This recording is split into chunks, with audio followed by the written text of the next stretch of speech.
When did you first know you wanted to be a mom? Well, I didn't know that I wanted to be a mom until I was one. Growing up, I just never really thought about it. Didn't know if I wanted kids or not. I was never that person that had to have 10 kids or anything. And then I unexpectedly got pregnant when I was 18.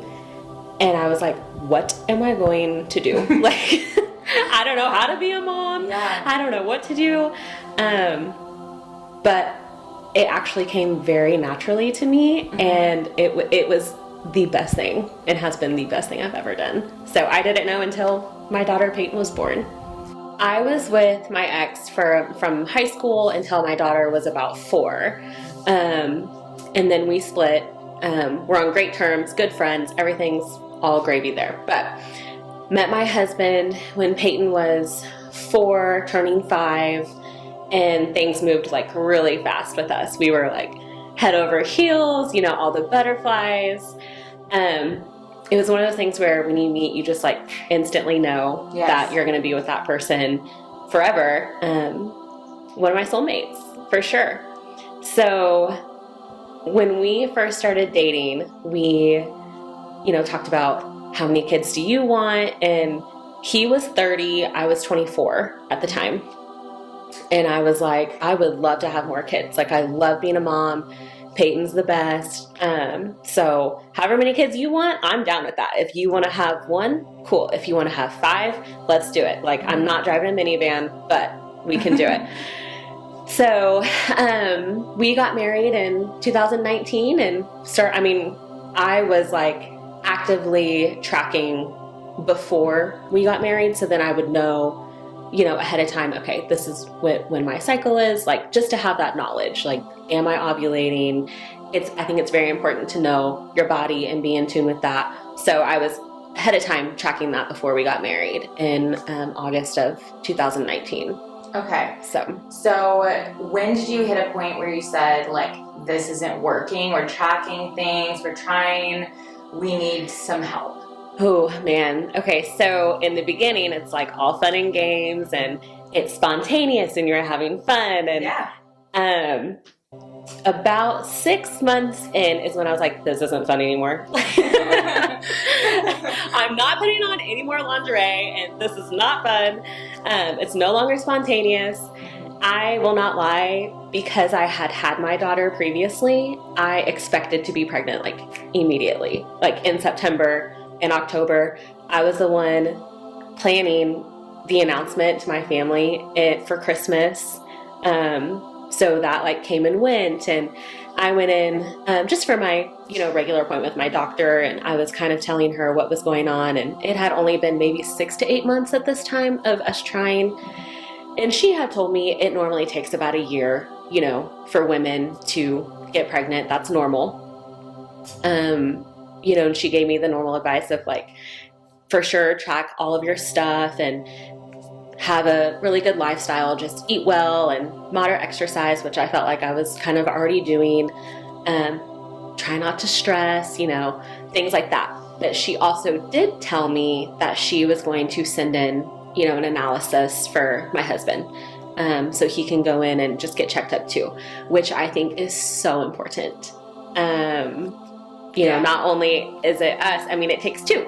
So he went in, and his analysis came back slightly abnormal. The numbers were here, and he was just right below the bar. I think they wanted 20 million sperm, and he was at 19. Luckily, they were swimming, maybe not very strongly, so we were just kind of a little bit off the grid. So with that, she went ahead and referred us to our first fertility clinic, OU, just because it can take a while to get in. I think when I called, our consultation appointment wasn't for another 3 months. Oh my gosh. I know. And in that time, you're like, oh my gosh, that's another 3 months of trying, waiting for answers and, all of that. In the meantime, he went ahead and saw a urologist in the city who didn't specialize in reproduction or anything like that, but he put him on Clomid, which I didn't even know men could take. So that was news to me. Put him on Clomid, and Charles was on Clomid for a long time. When we first had our appointment with OU, we did kind of the same test. We did lots of blood work, and they did a transvaginal ultrasound on me to make sure my uterus is okay. They saw my ovaries. That was the first time I'd ever seen anything from, the inside. It's actually very cool and really beautiful. I had no idea what I was looking at, but really cool. So did all of that, and they did another analysis on him at that time. Well, the Clomid had kicked in, and his numbers jumped from 19 million to 43. His motility was awesome. His morphology, which is the shape, was awesome. So I'm like, sweet, like we're in business. And so the doctor was like, I don't know why this isn't working. You've had a baby before. Everything's looking good. There's nothing wrong with these numbers. And even before, with the 19 million, he still was like, you should be getting pregnant with these numbers. So this is just kind of unexplained infertility. There was one test that they did want me to take, and I was like, I don't know if I need that. And it was to see if my fallopian tubes were blocked. And the reason I honestly shut it down and was like, oh, I don't think I want to do it, was when you're going through this process, sadly, insurance doesn't cover a lot of this stuff. So you're paying out of pocket for all of these things. And this test was like an extra $500. So I had never had any problems with, my cycles. I was getting positive ovulation tests. And the doctor was like, you know what? Let's pass on it for now. Let's do a couple of IUIs. And if your IUIs don't work, then we can go back and kind of run this test and then go to IVF or, whatever. So, sure. So on the ultrasound, he was like, I'll kind of be able to tell if your fallopian tubes are a little bit inflamed. Everything looked good. So we start the IUI process. We go in for our first IUI, and that's a medicated thing. They're timing your ovulation to almost like to a T. And then they will inseminate you with the sperm. So we go in, everything's looking great. The doctor comes in, and I will never forget the look on his face. It is just this puzzled look of distraught. Like, I don't even know what to tell you guys. My husband's analysis that morning, he only had 200,000 sperm. So he had gone from 43 million to 200,000. We don't know when the drop-off happened, why it happened, what had happened, but that brought our IUI chances of 20% down to like 2. In all reality, we probably just should have canceled it, but you're in the moment, you're already on the table and you're excited. So it's like, well, miracles do happen, so let's try it.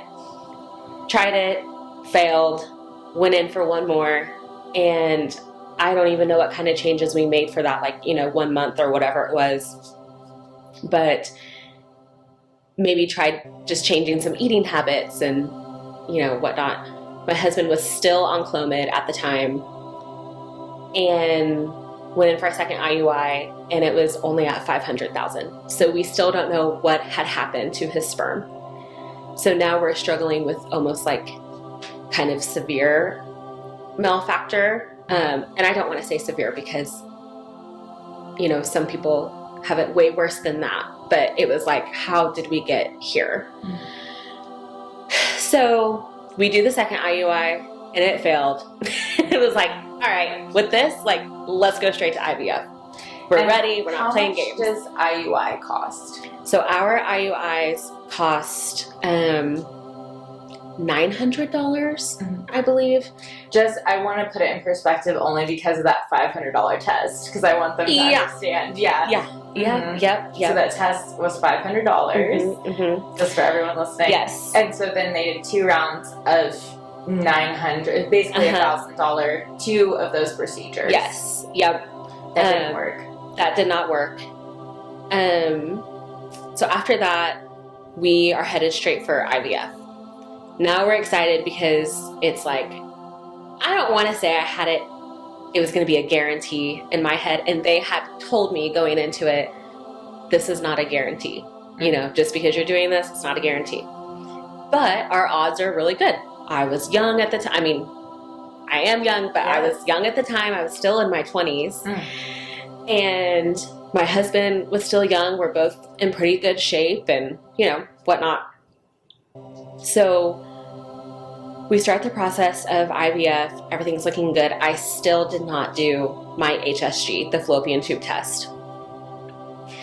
We're mid-cycle, and I go in for just a regular checkup ultrasound. I'm already on my meds. I'm stimming at this point.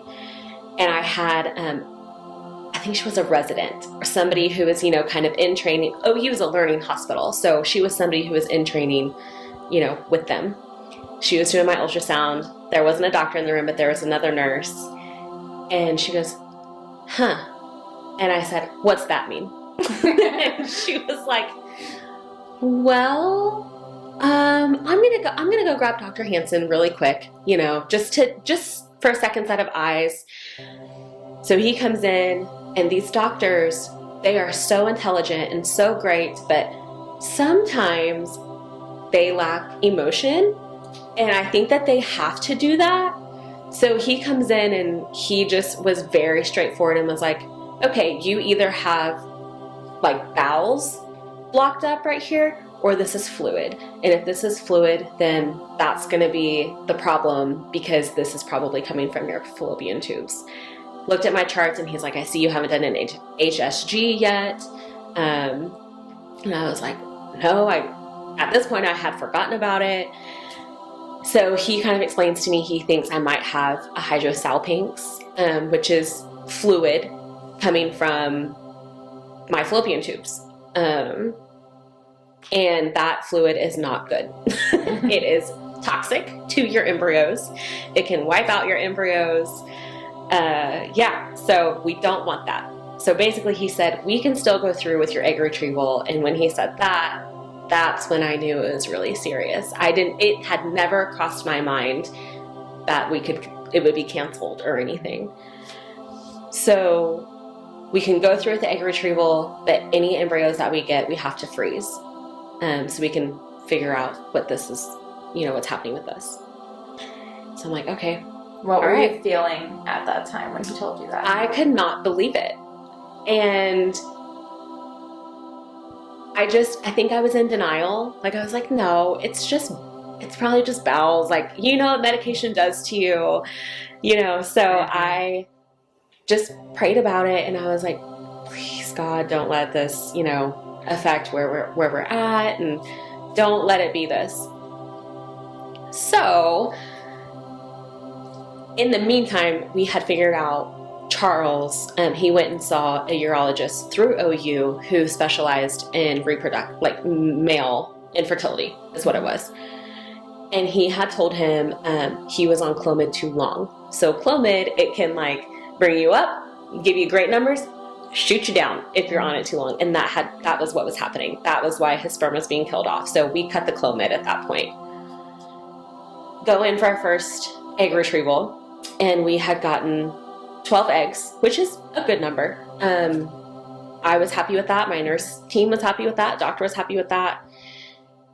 From that 12, I think 8 were mature, and the 8 had fertilized. Oh, no, I'm sorry. 8 were mature, 4 had fertilized. So my numbers quickly dropped. And so I was like, oh my gosh, you know, I was not expecting that. I was expecting all 12 of them to become embryos. I was very, very, very naive my first IVF cycle. So from the 4, we ended up with 1 like viable embryo. We did not PGT test to see if it was normal or abnormal. Our doctor said that we didn't need to, really, probably shouldn't, because 1, our ages, and 2, he had seen abnormal embryos kind of turn into normal babies. So we don't want to just wipe out, our one chance. The rest were not viable. They were like grade level C, and they wouldn't make it through the freeze and thaw process probably. So we had to discard those, which was really hard. How many was that? 3. Okay. Yeah, we had to discard those. So you had one? Just one. And we couldn't do a fresh transfer because of what was happening with me. Like, I had already stopped all the meds. I wasn't doing progesterone. So, freeze the embryo. I go in for my first HSG, my $500 test. And I'll be damned if my tubes did not flare up like sausages. Like, I had never seen anything like it in my life. So your tubes are supposed to be the size of like a wishbone, and mine were like the size of like bratwurst. Like, they were so big. Oh my gosh. So we finished the test, and the PA who did my test was like, okay, this is what it is. They are very dilated, and the doctor will call you probably about surgery. And I was like, surgery? What does that mean? And she said, well, you're probably gonna have to get these out. So the doctor calls me later, and he just says, I have never, ever seen tubes like this, especially in a 30-year-old. They are definitely blocked. This is why you're not getting pregnant. This is why you haven't gotten pregnant. And that to me was like a shot to the heart, because, it's a team effort. Like, going through this is a team thing, and it shouldn't be looked at one person or the other, or it's him, it's her, it's both of you. This is both of you. But for me in that moment, I was like, it's me. It's me. I'm the problem. This is, my body. And that was really, really, really hard to hear. And I was hoping he would be able to, get in there and kind of clean them out and fix it. But before surgery, he had told me, he said, I'm going to do what I can to, save your tubes.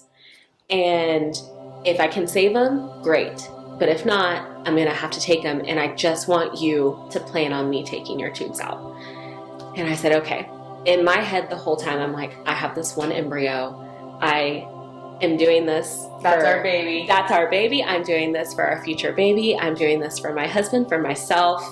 And if I have this fluid in my body that is, toxic to my uterus and my babies, I don't want that in there anyways.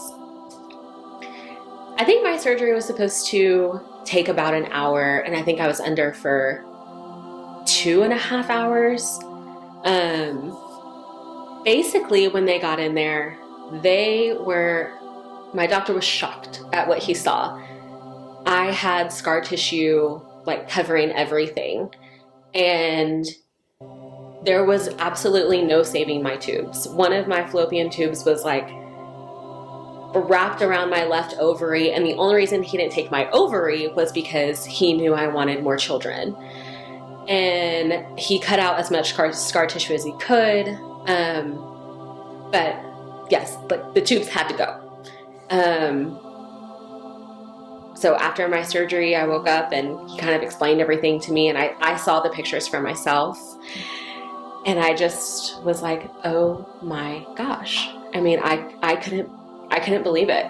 How did that affect your view on yourself as a woman, like to lose your reproductive organs, like part of them? Oh, that was hard. And I don't think I fully processed until months later, honestly, because I was so focused on that embryo and getting pregnant that when that transfer failed, I then realized like, oh shoot, this is our only way of getting pregnant, and the doctor had told me prior, IVF is going to be your only way. But then I was like, I am 30 years old and I am sterile.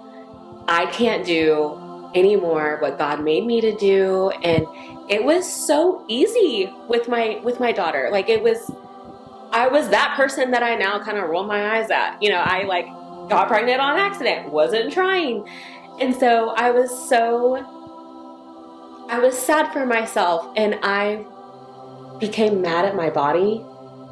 And that is something that I don't want to say I'm ashamed of, but I was mad because I'm like, how did I not know? And there was no like warning. I was not in any pain. It was just like somebody ripped the carpet from underneath me. So that was really hard. I struggled with that for a long time. Like, did you struggle with the fact that you didn't do the test, or that the doctor didn't push you to do the test? Was that, because we've talked about that, you and me, so like how do you feel about that now, maybe?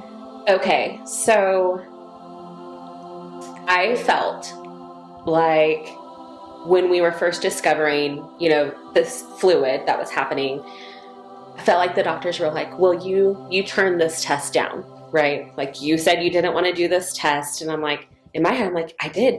This is my fault. I should have done the test, da da da da da. And then later, I kind of processed, and I was like, you're my doctor. You tell me what I need to do, you know? So for everybody out there, for every woman going through this, do the test. Spend the $500, do your HSG. It will save you so much time and worry and heartache in the future. And maybe even money. Because and money. You didn't need to spend money on those other procedures and put yourself through all of that. We probably, whereas I'm grateful for our first cycle of IVF, I am. Learned a lot, whatnot, but we spent a lot of money, like in the 20,000s on that cycle. Had we had done the HSG, we would have known, you know, oh, hey, your tubes are blocked, let's do this, and then done a cycle after that. Mm-hmm. So we could have saved so much money. So yeah, I do feel like doctors going into this with patients, that's just a must-have. That's just a must-do, is you have to do this test. All the diagnostics first. All of it. Yep. Yes, on both parties. Yep. Do all the diagnostics so you know what you're dealing with when you do go in and try and do IVF or something else. You know what hurdles you have to jump. Right. And I am not a doctor, obviously. So if somebody's just absolutely refusing, there's nothing you can do about that. But I definitely think it's important for them to kind of push it on them and say, hey, it's necessary. Where do things stand today? Okay. So today, since we had done another cycle, so we've been through 2 IUIs, 2 IVF cycles. Our second cycle was better, I would say. We again got 12 eggs. Out of those, 10 were mature, and 8 had fertilized. 7 of those became blastocysts. However, only 1 was of good quality. Our first good quality embryo with the first cycle was a 4 BB, and this one was a 3 BB. So the first time I had to do that frozen transfer, the second time I was able to do a fresh transfer. So right after your retrieval, you start your meds for progesterone to prep your body to be pregnant. And so we went in, and we didn't know if we had any embryos or not. They don't tell you until day 5. That's when we went in. So we go in, and he's like, all right, we got a good one. We're transferring, and you're so excited, right? You're about to be pregnant. And I said, okay, so how are the other, 6 or 7 doing? And he's like, well, they're still growing, they're still progressing. We're going to give it 1 or 2 more days. So we do the transfer, go home, you rest, you hang out, you chill, get a call the next day. They all stopped growing. So from there, we were right back in the same, moment. Yes, we're back to square one. If this doesn't work, we're out. Unfortunately, that transfer did not work either. So then we were like, blown away. When you don't have your fallopian tubes, that's actually why a lot of women do IVF, whether they have a blocked tube or 1 tube. Even if their tubes are working and they can't get pregnant, IVF is a great option because you go around the tubes. You don't need them. So you go with your egg retrieval, they go in and retrieve the eggs from your ovaries and combine, egg and sperm, which hopefully will fertilize, turn into an embryo. They then take that embryo and insert it into your uterus right where it should implant, like that perfect little spot. And it will either implant or it won't. So really, you don't need your tubes. Yeah, this is tough. I just want to give a shout out to all the nurses first because the nurses were like my hype squad, and anything that I was worried about, they really talked me off the ledge, and they were really honest with me. And if I cried, they cried. If I was like on cloud nine, they were on cloud nine. The nurses are great. So be kind to your nurses. But the doctors are also great, and they're very intelligent and wonderful and great with their jobs. I think it's a matter of really finding the right doctor for you and somebody who's going to listen to you and see you. Our first doctor with our first 2 cycles, he was wonderful. He really was. Towards the end, I think that we all 3 of us, my husband and I and our doctor, got to this point where we're like, we don't know what to do. And I kind of felt like if we just kept doing the same thing over and over and over, it was going to be insanity. Like we were going to keep getting the same results of this cycle. When we had a consultation with him a few months back, so we took a big break, right? And then we had a consultation with him just to see like, hey, if we do a 3rd cycle, what's that look like for us? In fact, he had even taken our cases, like our 2 IVF cases, to this board of doctors and embryologists. And it took months, to hear back from that. But they all thought that it was maybe like a DNA fragmentation in my husband's sperm, and maybe we should change some things in the lab and things like that. So we had all these options, but my husband's DNA fragmentation test came back all clear. So it's like we are just in this limbo of we cannot figure out like the root of why we can make embryos, we're not making good ones. And so my husband and I left that day, and I was really hoping we would put down a deposit for a 3rd round, but we just did not feel confident. We didn't feel comfortable. Kind of just left with no answers, right? So my friend guided me to CCRM in Colorado. And I emailed them, got in touch with, scheduling person. They set me up with a virtual consultation with Dr. Suri. And we had a virtual consultation, and my heart was like guiding me towards that. I just felt like God was like, this is kind of where you're meant to be. He listened to us and had, all of these suggestions and things I had never heard, and very honest with us. So I do feel like, it's kind of just, sometimes you just kind of have to switch. Yeah, it's all about like the feeling you get from them, whether they're engaged with you. And, sometimes the doctors give up hope on your situation too. I almost felt like, I'm sure he did not feel this way. I don't want to put words in his mouth, but I almost felt like he was maybe sick of us, kind of, and I don't know. We weren't connecting in that moment. And we just had our 1-day workup at CCRM. We went to Colorado, had a 1-day workup. They make all of their clients do that. You want to go here? This is what you have to do. Love that. This place is like an oil well. Like it's just in and out. It runs so smooth. So we went there. We met with, our nurse team. I had an ultrasound. My husband did his analysis. We met with the genetics team, the financial team. We met with the doctor. And it was just this whole day of tests, lab work. But it ran so smooth. Everybody, they look you in the eyes. They ask you really hard but deep questions. They want to know your family history, your family tree. What's your life like? Tell me your day to day. It's just it's so different. And I don't even know how to explain it. We just have so much confidence in them. And when we sat down with the doctor, one thing that was different from our last clinic was they handed each of us, you know, a list of supplements. And we're like, you don't have to take these, but these are great for you and you know, for your egg quality, for your sperm quality. Mm-hmm. They let us know that day that my husband's analysis came back abnormal again, which we were expecting. You know, he hasn't been on any medication. Nothing's really changed.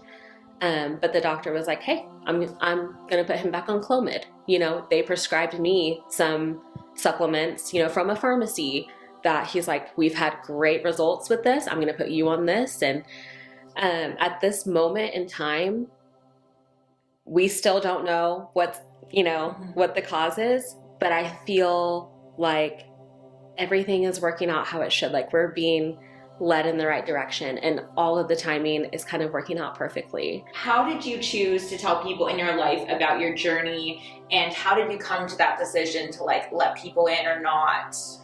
Oh man. Okay, so I'm a hairdresser, and one of my core values is connection. Like I love connecting with people, and a lot of my clients I've had for several years. And they've been with me like through marriage, and they kind of knew like, hey, we're going to start trying right away. Like we want a big family, this and that. So when all of this was happening, it was like a lot of them were like kind of along the ride with me, and not only them, but like our friends, you know, think about like your best friends. I mean, vent to my girls all the time, my sisters and whatnot. So the first cycle, you know, you're really excited. I was so pumped. I was so excited. Like, this is gonna work. I told everybody. I was telling the whole world, like screaming it from the top of a building. Now, I don't necessarily regret telling the people that I told because those people they're in my circle. They are. The hard part is when it doesn't work, and then you have to go back and retell that over and over and over again. And it's like just reopening a wound every time. Ironically enough, the people that we didn't tell the first time was our family, because we still wanted that element of surprise. Like we still wanted to like, you know, be able to surprise them. I was still hoping for the Christmas, you know, surprise announcement in my head. And all of this is so planned, and there's no surprise to it, that I was like, I'm saving that for them. But after this, you know, during the second cycle, after the second cycle, I was like not in a good spot mentally, and I wanted my family to know at that point. I wanted them to know, and I wanted a lot of other people to know too, for sure. One, so people would stop asking me, like, are you pregnant yet? You know, are you guys still trying? When are you gonna have a baby? So then I'm like, okay, well, if they know, then they'll hopefully stop asking. Mm-hmm. So we told our family, and I'll never forget calling my dad. My dad is, you know, one of my best friends, but God bless Rob Taylor. He just still doesn't really know how to work an iPhone. So his knowledge of like the fertility world is zero. So I remember calling him after a second transfer failed, and I just was like, this is where we're at. This is, you know, what's going on. This is what I've been through. He had no idea about my surgery. He had no idea anything, you know. So that was a hard conversation. And letting our families know was hard. And of course, you know, they're sad for you. They want this for you. They want it for themselves. Yeah, they want absolutely. 100%. Right. Yeah. And as this time's going on, you know, my daughter's getting older. So it's hard. How did your relationship or how was your relationship impacted by this? So I can now say that our marriage is a lot stronger. In the end, I think that we have come out on top, and we will still come out on top, even if this doesn't work out for us. I feel like something this hard it can tear you apart or it can bring you together. And for a while, it did tear us apart. When you're going through the trenches like that, I mean, you have got to like pull each other, you know, through it and not bring each other like lower and lower and, you know, things like that. But we ended up seeing a marriage counselor, and that has been just life-changing for us. It has changed the entire dynamic of our marriage. And not only that, it has allowed my husband to figure out some things, you know, about himself. And we see each other's perspectives now. And even when we can't see each other's perspectives, we know how to handle those moments. So definitely it has helped our relationship. And therapy gave you those tools to know when XYZ happens. Absolutely. When these emotions arise, here's what we need to do with them. Well, and when we, like I told you, when we first got together and dating and whatnot, we were just so head over heels and in love, and everything was just bubbly and fun and great. You do not expect to walk into something like that so early on in marriage. And then we were trying right away. So I feel like it's not that we haven't gotten to enjoy our marriage, because we have enjoyed our marriage, but we haven't really gotten to fully embrace it, because our whole almost 4 years of marriage have been wrapped around starting a family. So we plan on like having like 2 toddlers running around at this point, you know, but we're still trying to get there. So it's just a little storm cloud hanging out, and you're just like, this needs to get out. But truly, I think from what I've seen as your friend, I feel like this Colorado like feels like a fresh start, where you're not letting it be a storm cloud. Yeah, like definitely. You're hopeful. Yep.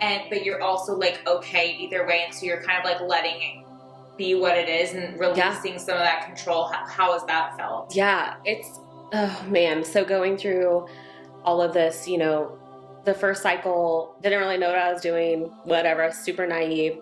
Second cycle, I was so like headstrong, like this has to happen. I'm going to take every supplement. I'm going to do everything I can to the book. I read this book, you know, which I'm not going to say I regret it. It gave me a lot of knowledge, but I was like, if I don't do everything right, you know, this isn't going to work. So I did everything that I could, and it still didn't work, you know? So this time around, I have finally come to this moment. You know, Annie, I was home alone this one weekend. My husband was gone. Peyton was with her dad. And my favorite Friday night ritual is to like take a bath and like, you know, have some incense and candles lit and just like really just self-soothe. So I had taken a bath and I had a glass of wine. And I was really, really just thinking about, you know, our cycles and where we're at and where we're going. And the Colorado thing was new at this point. And I sat on my counter in my sink and I had a really, really hard talk with myself. And I just said, Britt, you have got to stop comparing yourself. Like, your journey is so different. And you've got to realize probably everybody that you love, all of your best friends, your family, you know, your friends' moms, and maybe even grandma, they will probably be pregnant before you. Like, stop comparing yourself to them. Your journey is special, you know. And I just really had that talk with myself, just in the mirror, looking at myself. And since then, I have really been able to embrace what we're going through and move forward with my head high, and not just like constantly having my head hung and feeling like so defeated and depleted, you know, mentally and physically, and moving into this with more positivity. And of course you know, you're always like manifesting, like, I'm going to be pregnant, you know, soon. This is going to happen. It's going to happen. And I'm learning to just be open. Open for whatever God and the universe have in store for me, whether that's a baby or not.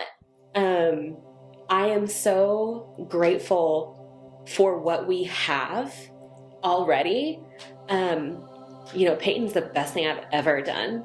And if she is the only child that I ever get, I am so grateful for that. Like, she's been the best.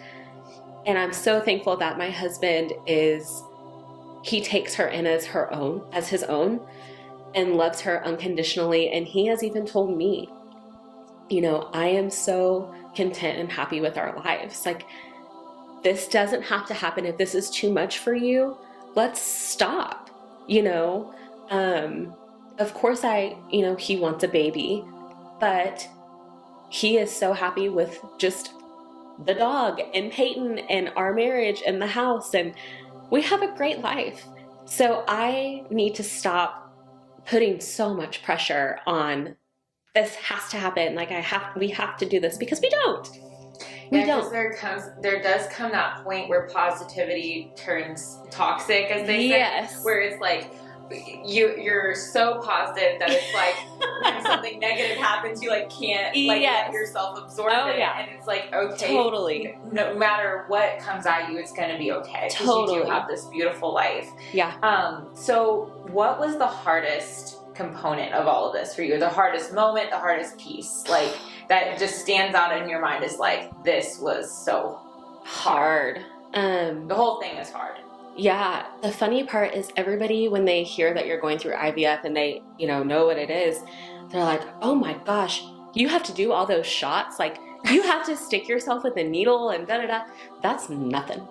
I'm not saying that it's not hard to stick yourself with a needle, but the mental toll and emotional toll that it takes on you, this journey is not for like a faint heart. It is so hard. And so, honestly, I just think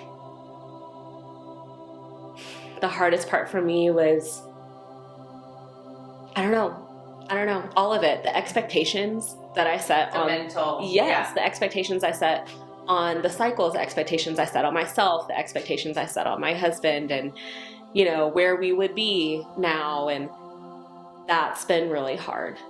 Letting go of kind of like the dream, or the picture you had in your head. Not having control.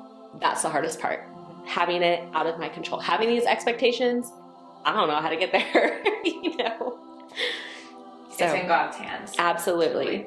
Okay. Did anyone along this journey say anything hurtful that has stuck with you? And I only ask this to help people understand what kind of comments might be unhelpful and why. Yes, I have had a few unfortunate kind of run-ins to where you just have to tell yourself, let it slide, like let it roll off your back. For some people, it is a religious thing. And I had somebody tell me once, basically, if God wants us to have a baby, then we will have a baby. And I'm like, okay, sure. In a sense, I can absolutely see that. The doctors can do all that they can do. They can put all their love and wisdom into this. And if it's not supposed to happen, it won't happen. But they were kind of taking it from a religious stance and saying, like, basically what we were doing was not, God closed that door for me, is what they were saying. And I've had somebody come up to me and literally pat my belly and say, do you have a baby in there yet? Oh my God. And all of the comments of, just relax. Like, guys, when you're going through this, you do everything. You have all of the sex all the time. You'll stand on your head. You will do anything to make it work. So things like that are not helpful. That everybody going through this has tried relaxing. They've tried, all the different, anything you can think of, they've already tried it. It has really opened my eyes to how I speak to people never, ever, I don't care if somebody is 9 months pregnant. I will never ask somebody if they are pregnant or, you know, when are you due? You know, things like that. It's just, let's just take that off of the table, you know? Yeah. And I've had to rein myself in on that a bunch of times in a bunch of different directions too, like asking people if they want kids. Right. I've had to learn not to do that because I'm so curious, you know, from a genuine place, but they could be going through this and not talking about it. Well, and that's the thing. Most people, you know, when you get to know somebody, it's, are you married? Do you guys have kids? You know, those are the first things that you ask. So you just never know what somebody else is going through. And if somebody wants you to know, they will kind of hint their way there, you know, like, yeah, we hope to have kids one day, or, you know, we don't want any children. That's such a good point. Yeah. They will let you know. Yeah. You don't need to ask to find out. Right. There's so much more to get out of people. Like, so much more to know about, like, their heart and their life and other things besides, you know, you want kids? Yeah. It's just such a standard question. I think it's like, you know, it's people's, like, backup plan when this conversation stalls. Right. So how can people best support a friend or family member who is struggling with infertility? That's a good one. Some of the most kind things that I have had, honestly, are just little handwritten notes from people that are like, I am praying for you. You are so strong. You know, I'm here for you however you need, whenever you need, however I can be there. Our families, you know, shout out to them. They're the real MVPs. They have been there for us in every which way. I can't tell you how many times my sister-in-law has, like, just cried on the closet floor with me and just been there. And I think just telling them and letting them know we're here. You don't even have to tell us what's going on or what you're going through, where you're at in the process, but we are here. You know, we see you, and whatever you need, you know, and the prayers constantly, you know, are helping. Yeah. Okay. And then what advice do you have for women who are going through this experience right now? My best advice, one, for sure, keep your heart and your mind strong. This journey is so heavy, and your entire life is on pause. Like, that is how I have felt for 4 years now, is my life is just in this pause moment. And everybody around you is, like, moving forward. It's like you're in a standstill, you know? So while your life is on pause, take care of yourself, mentally and emotionally first, because if you don't take care of yourself, you're not going to be able to fully be present in these moments and fully grieve and fully jump with joy when the good things do happen, because exciting things do happen when they call you and say, hey, you have 8 embryos, you know, or your IUI, you got a positive pregnancy test, or, you know, just things like that. Like, when your, you know, tests come back normal. So you want to feel those moments. So you have to take care of yourself. Get into therapy. I should truly, honestly pay my therapist more. She has helped me so much. So we have a marriage counselor, and then I have my own personal therapist. And they just keep us and myself on the straight and narrow. And they give us the tools that we need to cope. And when I'm having a day or a moment, or we can pull those tools out of our box and say, this is what we need to do. I need to take 4 deep breaths. I need to journal. I need to mind map. I need to go for a drive with the windows down. I need to, you know, whatever you need to do. But definitely therapy, and create healthy boundaries for yourself. If that means no baby showers, no baby showers. If that means get off social media, get off social media. That was one of the best things I did for myself. During our second cycle, I took a whole year off social media. I didn't care what anybody was doing. I wasn't comparing myself. I was reading more books. Who knew I was a book reader, you know? So just things like that. And still put yourself first, put your marriage first, love on your partner, you know, and be grateful for what you do have. What I would say to Brittany, who was so low and so sad and truly so angry with her body and at times with God, you know, I questioned God a lot, like, did I do something wrong? Did I like mess up raising Peyton somehow? Was I not good enough? If I could just grab her and hug her and just say, you are worth it. Like, do not wrap your self-worth up in this. You know, that should come first. That's a part of taking care of yourself, is don't wrap your self-worth up in this, because you are worth so much more and God has so much more in store for you. Feel this sadness, feel this anger, and feel it. But you're gonna walk out of here and you're gonna hold your head high. Don't wrap your self-worth up in this, because you're so much more.